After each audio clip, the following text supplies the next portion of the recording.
മാങ്ങാക്കാലം കഴിയുന്നതിന് മുമ്പ് നമുക്ക് ഒരു പലഹാരം കൂടെ മാങ്ങ കൊണ്ടുണ്ടാക്കാം. മാങ്ങ പേസ്റ്റും അരിപ്പൊടി എല്ലാം കൂടെ ചേർത്തിട്ട് നമുക്ക് ഒരു നല്ല ടേസ്റ്റുള്ള ഇലയപ്പം കണ്ട വളരെ മൃദുവായിട്ട് നാവിൽ വെച്ചാൽ അലിഞ്ഞു പോകുന്ന രീതിയിലുള്ള ഇലയപ്പമാണ് അട. മാങ്ങ അട എന്നാണ് ഇതിൻ്റെ പേര്. അപ്പോൾ അത് നിങ്ങൾക്കൊക്കെ അറിയുമെങ്കിലും ഒന്ന് ചെയ്ത് നോക്കണേ. മാങ്ങാക്കാലം തീരുന്നതിന് മുമ്പ് നമുക്കൊന്ന് ചെയ്ത് നോക്കാം. ആദ്യം നമ്മുടെ മുറ്റത്ത് പിടിച്ച കുറച്ച് മാവ്,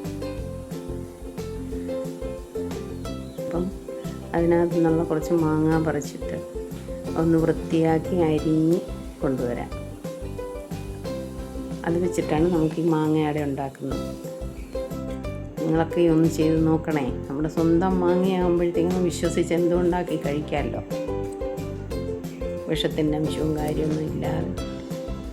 ഇപ്രാവശ്യവും ഭയങ്കര പുഴുവായിരുന്നു മാവിലെല്ലാം മാങ്ങായാലും. പിന്നെ ഒരു 10 എണ്ണം ഇടുമ്പോൾ ഒരു 5 എണ്ണം കിട്ടിയാലായി ആ ഒരവസ്ഥയായിരുന്നു. എല്ലാവർക്കും അതൊക്കെ തന്നെയാണെന്ന് തോന്നുന്നു. ഒന്ന് കമൻറ്റ് ചെയ്തേക്കണേ.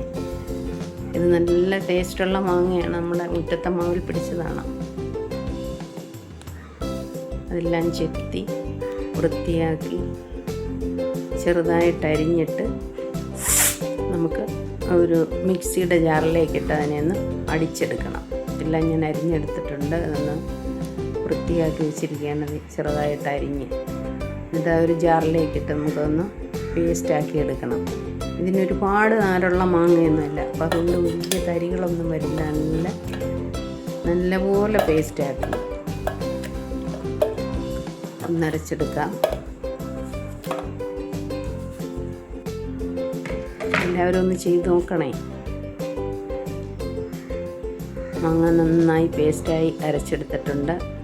ഇനി ആ പേസ്റ്റിലേക്ക് അത് നനയുന്ന രീതിയിൽ, കാരണം ഒരുപാട് വെള്ളം വരാത്ത രീതിയിൽ പൊടി ഇങ്ങനെ ഇട്ട് കൊടുത്തുകൊണ്ടേയിരിക്കുക. നമ്മൾ എടുക്കുന്ന മാങ്ങയുടെ പേസ്റ്റ് എത്രയാണോ, ഞാനിപ്പോൾ എണ്ണം പറയുന്നില്ല, അപ്പോൾ ആ പേസ്റ്റിനനുസരിച്ച് വേണം പൊടി ഇടാൻ. അപ്പോൾ പൊടി കുറേശ്ശെ ഇട്ട് കൊടുത്തിട്ട് അത് നന്നായിട്ട് കുഴച്ച് എടുക്കുമ്പോൾ നമ്മുടെ കയ്യിൽ പറ്റാത്ത രീതിയിലാകുന്ന പരുവാണ് ഫൈനൽ. അപ്പോൾ അരിപ്പൊടിയാണ് ഇട്ട് കൊടുക്കുന്നത്. അപ്പോൾ ഇച്ചിരി കട്ടിയായിട്ട് തോന്നും. മറ്റേ ഗോതമ്പ് പൊടിയാകുമ്പോൾ ഒന്നുകൂടെ ലൂസിലേക്ക് കിട്ടും. അപ്പോൾ അരിപ്പൊടിയാകുമ്പോഴത്തേക്ക് ഇട്ട് കൊടുത്തിട്ട് അത് നമുക്കൊന്ന് കുഴച്ചെടുക്കാം.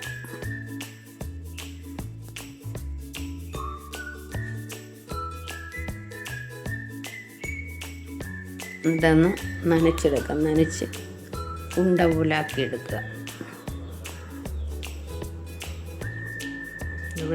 നനവ് കൂടുതലുള്ളപ്പോൾ വീണ്ടും വേണേ പൊടി ഇട്ട് കൊടുക്കുക. അതിനകത്തേക്ക് നമ്മൾ ആവശ്യത്തിന് ശർക്കരയും ആവശ്യത്തിനെന്ന് പറഞ്ഞത് മധുരം വേണമെന്നവർക്ക് അതനുസരിച്ച്, ഇല്ലെങ്കിൽ ഒരു പരുവത്തിന് കുറച്ച് ശർക്കര പൊടിച്ചിടാം. അതുപോലെ തന്നെ നമുക്ക് വേണേൽ ഇത് പിന്നെ പാവ് കാച്ചി ഒഴിക്കാം. പക്ഷെ ഇപ്പോൾ വെള്ളത്തിൻ്റെ അംശം കൂടുമല്ലോ. അപ്പോൾ അതുകൊണ്ട് നമ്മൾ ശർക്കര പൊടിച്ച് തന്നെ, നല്ല ശർക്കരയാണ്, മണ്ണം പൊടിയൊന്നും ഇല്ലാത്ത. അപ്പോൾ അതിനകത്തേക്ക് പിന്നെ ചേർക്കുന്നത് കുറച്ച് ഏലക്കയാണ്. ഏലക്ക അതിൻ്റെ തൊലി കളഞ്ഞിട്ട് അതിൻ്റെ ഉള്ളിലുള്ള കുരു മാത്രം എടുത്തിട്ട് അതിനകത്തേക്ക് പിന്നെ വേണ്ടുന്നത്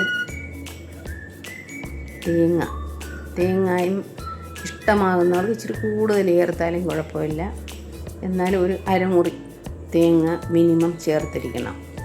അതുകൂടെ അത് വലിയ തരിയോട് വേണം, ഒരുപാട് അരഞ്ഞു ചേരാത്ത രീതിയിലുള്ള തേങ്ങാപ്പീരയും അതെല്ലാം കൂടെ കൈ കൊണ്ടൊന്ന് ഞവിടി നല്ല ഒരു പരുവത്തിനാക്കിയിട്ട് ഓരോരോ ഉരുളകളാക്കിക്കൊണ്ട് ഇലയിലേക്ക് വെച്ച് ഇങ്ങനെ നിരത്തി അതൊന്ന് മടക്കി നമുക്ക് അപ്പച്ചപ്പിലോ അല്ലെങ്കിൽ കുക്കറിനകത്ത് തട്ട് വെച്ച് വയ്ക്കാൻ പറ്റുമെങ്കിൽ അങ്ങനെയോ ചെയ്യാം. കാരണം കുക്കറിലാകുമ്പോൾ ഒന്നുകൂടെ വെന്തൊന്നൊരു വിശ്വാസം വരും.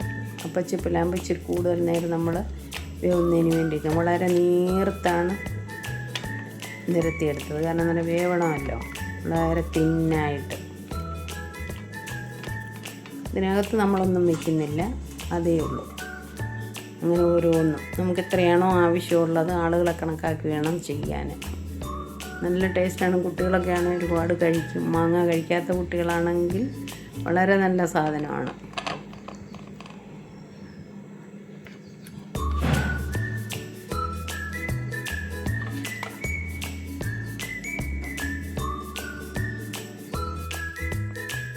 എല്ലാം ഞാൻ നിരത്തി അപ്പച്ചപ്പിലേക്ക് വെച്ചിട്ടുണ്ട്. ഇഡ്ഡലി കുട്ടകത്തിൽ വെച്ചിട്ട് അത് അടപ്പ് വെച്ച് മൂടി നമുക്ക് തീ കത്തിക്കാം.